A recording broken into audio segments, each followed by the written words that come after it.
மாப்ளா கலவரம் பகுதி 2.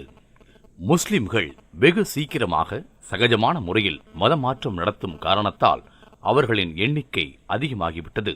இப்னு பதூதா மலபார் பகுதிகளில் 1342, 1347 சுற்றுப்பயணம் செய்யும் பொழுது மலபாரில் முக்கிய பகுதிகளில் பெரிய அளவில் முஸ்லிம் வியாபாரிகள் சொந்தமாக வீடு உள்ளவர்களாகவும் மதிப்புக்குரியவர்களாகவும் காணப்பட்டார்கள். அந்த காலகட்டத்தில் இந்துக்கள் மிகவும் பலசாலிகளாக இருந்தார்கள். ஆனாலும் முஸ்லிமாக மதம் மாறுவதற்கு உற்சாகம் கொடுத்தார்கள். காரணம், அரபியர்களுடன் வியாபாரத்திற்கு பாதுகாப்பாக இருப்பதற்கும் கடலோரத்தில் இருக்கக்கூடிய ஒவ்வொரு மீனவ குடும்பத்திலிருந்தும் பல ஆண்களை முஸ்லிம்களாக வளர்க்க வேண்டும் என்று சாமுதிரி ராஜா அறிக்கை விடுத்திருந்தார். மலபாரில் பிற்படுத்தப்பட்ட இனத்தை சேர்ந்தவர்களுக்கு முஸ்லிம் மதத்தில் சேர்ந்தால் மரியாதை அதிகமாக கிடைக்கும் என்றும் சமூகத்தில் உயர்ந்த நிலைக்கு அங்கீகாரம் கிடைக்கும் என்றும் அவர் எண்ணியிருந்தார். அதனால் முஸ்லிம் மதமாற்றம் அதிகரித்தது.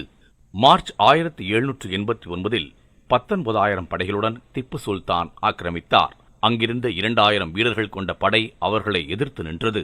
கடைசியாக அவர்கள் முஸ்லிம் படையிடம் தோல்வியடைந்தனர். அங்கிருந்த அனைத்து ஆண்களையும் முஸ்லிம் ஆக்குவதற்காக சுன்னத் செய்தும் தாய்மார்களை பசு மாமிசம் சாப்பிட வைத்தும் முஸ்லிம்களாக ஆக்கப்பட்டார்கள். எதிர்த்தவர்கள் கொடூரமான முறையில் கொலை செய்யப்பட்டார்கள். 1792 வரை திப்பு சுல்தான் பலமுறை மலபாரை ஆக்கிரமித்து ஆட்சி நடத்தினான். அனைத்து மக்களையும் முஸ்லிமாக மாற்றுவேன் என்று உறுதி எடுத்திருந்தான். மார்ச் 28, 1792 கிழக்கு இந்தியா கம்பெனியுடன் ஸ்ரீரங்கப்பட்டினம் போரில் தோல்வி அடைந்ததன் காரணமாக மீதி இருந்த இந்துக்கள் காப்பாற்றப்பட்டனர். மலபார் பகுதி ஆங்கிலேயர் ஆட்சிக்கு உட்பட்டதாக ஆகிவிட்டது. 1792 திப்பு சுல்தான் படையெடுப்பு நடைபெற்ற போதெல்லாம் மதமாற்றம் செய்தார்கள். மதம் மாற மறுத்தவர்களை கொடூரமான முறையில் கொலை செய்தனர். அதன் விளைவாக மலபார் பகுதியில் முஸ்லிம்கள் எண்ணிக்கை அதிகரித்தது. இன்று நாடு முழுவதும் உள்ள வேற்று மதத்தினர் முன்னாள் மதமாற்றப்பட்ட இந்துக்களே. 1921 முன் முஸ்லிம்கள் மலபார் பகுதியில் நடத்திய கலவரங்கள் ஆங்கிலேய ஆட்சி ஆரம்பித்தபோது திப்பு சுல்தானின் படையில் வேலை செய்திருந்த உண்ணி மூத்தையும் செம்பன் போக்கரும் அத்தன் குருக்களும் ஆங்கிலேயனை எதிர்த்து போர் செய்தனர். ஆனால் 1802 ஆங்கிலேய இராணுவம் இந்த போராட்டங்களை அடக்கியது. திப்புவின் ஆக்கிரமிப்பு காலத்தில் உரிமைகள் இழந்த இந்து நிலச்சுவான்தாரர்கள் 1820, 1830 ஆண்டுகளில் தங்களுடைய உரிமைகளை மீண்டும் நிலைநாட்டினார்கள். 1836 மலபாரில் தொடர்ந்து மாப்ளா கலவரங்கள் ஆரம்பித்தன. அங்கு ஆட்சியாளராக இருந்த ஆங்கிலேய அதிகாரி இன்னஸ் என்பவரின் ஆவண பதிவேட்டின்படி 1853 வரை 20க்கு அதிகமான கலவரங்கள் நடைபெற்றன. அதில் முதல் கலவரம் பந்தலூர் என்னுமிடத்தில் நடைபெற்றது.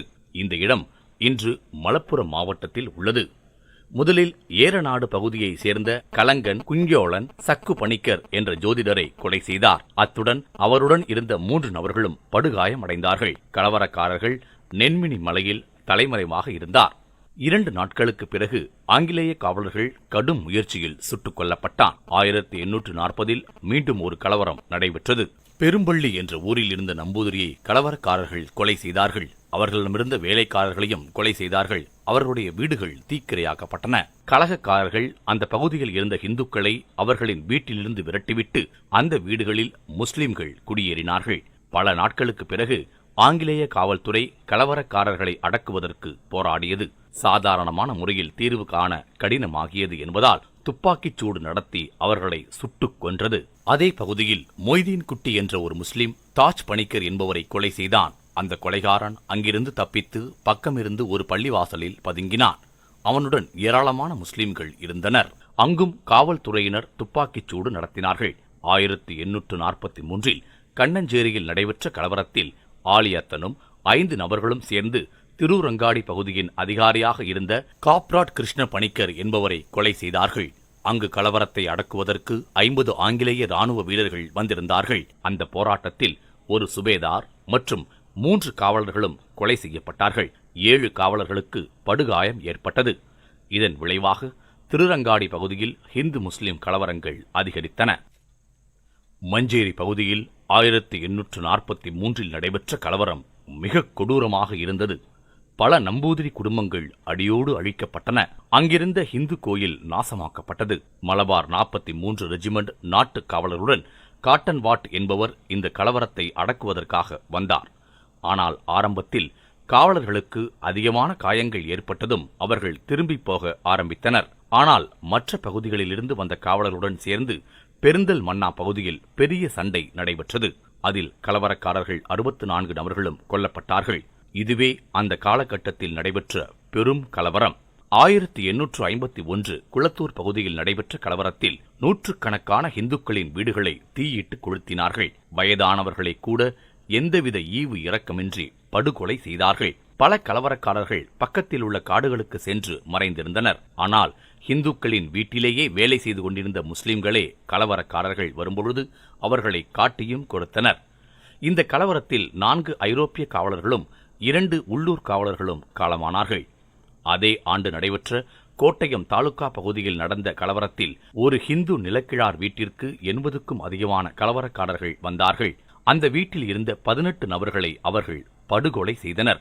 இராணுவம் வந்து அந்த பகுதியில் நிலைமையை கட்டுக்குள் கொண்டு வந்தது. இப்படி மலபார் பகுதிகளில் தொடர் கலவரங்கள் நடைபெற்றது.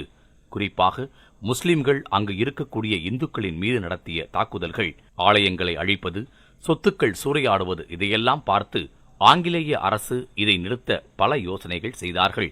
இந்த விஷயத்தை ஆராய்வதற்காக ஒரு விசாரணை குழுவை அமைத்தார்கள். அந்த குழுவுக்கு பொறுப்பாளராக மிஸ்டர் ஸ்ரேஞ்ச் என்ற அதிகாரியை நியமித்தனர். ஆனால் இந்த கலவரங்களுக்கு காரணமாக திருவுரங்காடியில் ஒரு முஸ்லிம் மாந்திரிகர் இருந்தார். அவர் பல சித்துக்கள் பெற்றவர் என்று முஸ்லிம்கள் நம்பியிருந்தார்கள். ஆகையால் எங்கேயாவது கலவரம் செய்ய புறப்படுவதற்கு முன்பு இந்த பெரியவரிடம் ஒப்புதலும் ஆசையும் பெற்றுச் செல்வார்கள்.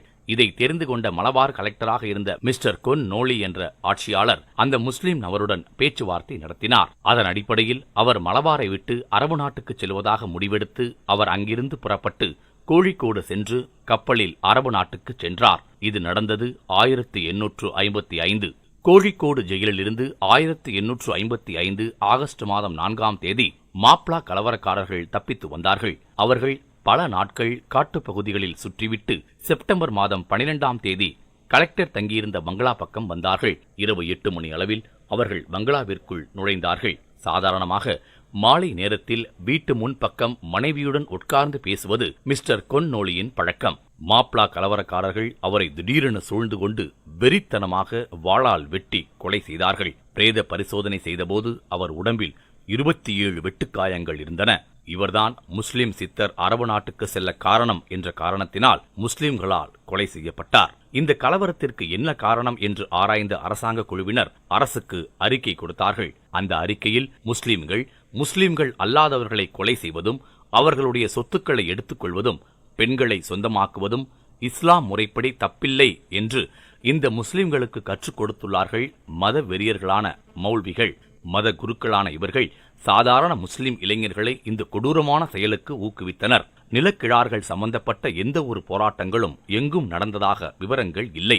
அது மட்டுமல்லாமல் தப்பு செய்வது, குற்றம் செய்வது, கொலை செய்வது, அவர்களுடைய இஸ்லாம் மார்க்கத்திற்கு எதிராக இருக்கக்கூடியவர்களை அழைப்பதனால் சொர்க்கம் கிடைக்கும் என்று அவர்களுக்கு கற்றுக் கொடுத்ததுதான் கலவரங்களுக்கு காரணமாக அமைந்தது. இதற்கு தீர்வாக கலவரம் நடத்தக்கூடியவர்களின் சொத்துக்கள் பறிமுதல் செய்து அரசாங்க கஜானாவில் சேர்ப்பது மற்றும் கலவரம் நடக்கக்கூடிய பகுதிகளில் உள்ள முஸ்லிம்களிடமிருந்து தண்டனையாக அபராத பணம் வசூலிப்பது, யாரெல்லாம் கலவரக்காரர்கள் என்று அரசால் சந்தேகப்படுபவர்களை நாட்டை விட்டு வெளியேற்றுவது, முஸ்லிம்கள் எந்தவிதமான ஆயுதங்களும் வைத்திருக்க கூடாது என்றும் ஆங்கிலேய அரசு சட்டம் போட்டது. இதற்கு மாப்ளா சட்டம் என்று சொல்லப்பட்டது. இதற்கு பிறகு சுமார் 20 ஆண்டுகள் கலவரங்கள் அதிகமாக நடக்கவில்லை. 1873 வள்ளுவநாடு பகுதியில் தூதக்கல் என்னும் இடத்தில் ஒரு முஸ்லிம் மௌல்வி மற்றும் சிலரும் சேர்ந்து அங்குள்ள ஆலயத்தில் பிரதான பூசாரியை கொலை செய்ய திட்டமிட்டார்கள். ஆனால் இவர்கள் செல்லும் நேரம் அவர் அங்கு இல்லை. அவருடைய 2 மருமகன்களை கொலை செய்தார்கள். இதன் பொருட்டு மிஸ்டர் விண்டர் போத்தம் என்ற அதிகாரி கலவரக்காரர்களை துப்பாக்கிச்சூடு நடத்தி அடக்கினார். அதில் 2 போலீஸ் அதிகாரிகளும் கொல்லப்பட்டனர்.